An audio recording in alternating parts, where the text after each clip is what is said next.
My name is Yashar Payami. I'm from Iran, really. And I want to know exactly is that you must have read Salman Rushdie's Satanic verses. And as a Muslim, nobody would have liked that book. So what do you think Imam Kumaine did was, what he did was correct, asking for the people for fatwa? That was my main point. What Imam Kumaine had told about the fatwa, against Salman Rushdie, was it correct or what? Whether the question that what Imam Kumaine said regarding the fatwa of Salman Rushdie, is it right or wrong? My basic question is that why did Imam Kumaine give the fatwa 1 year later? The first country to ban the book of Salman Rushdie's Satanic verses was India. And I congratulated Rajiv Gandhi for doing that act. Why should Khomeini give the fatwa of killing Salman Rushdie after 1 year? Because he was getting out of the news. All politicians, if he wanted to give the fatwa, he should have given. The book was reviewed by so many parts of the world, so many countries banned it, and then he gives the fatwa, he should be killed. Whether right or wrong is afterwards, all the political gains. All political gains. All these things are political gains. But what Rajiv Gandhi did, maybe he didn't know about it, and I've given a talk on this issue of Satanic verses. Though this book is banned in India, I've read that book. You know, Salman Rushdie, who claims, just for namesake, he's a Muslim, he did not leave anyone. In his book, he even abuses Queen Elizabeth.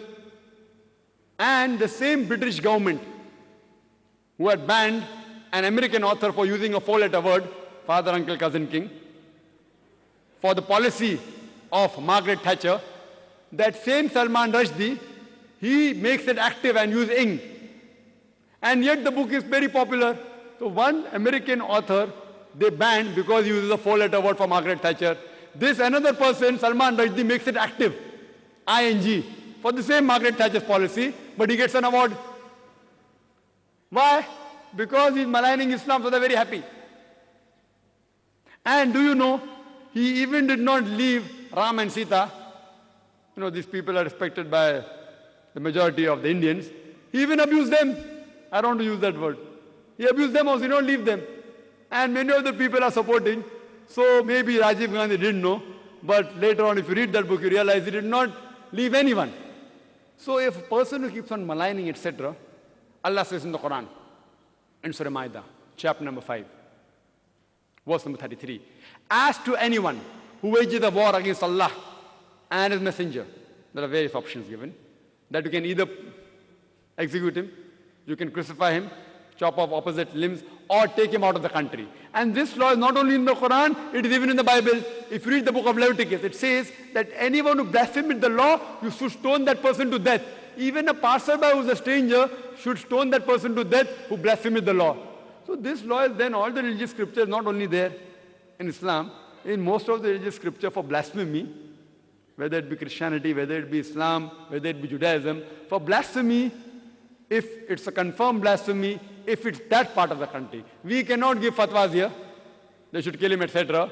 If it's an Islamic state of law, if anyone blasphemeth, there are certain laws and rules and regulations laid down. But what politicians do, whether it be a Muslim politician or whether it be a non-Muslim politician, I'm sorry, I don't again want to hurt any politicians per se.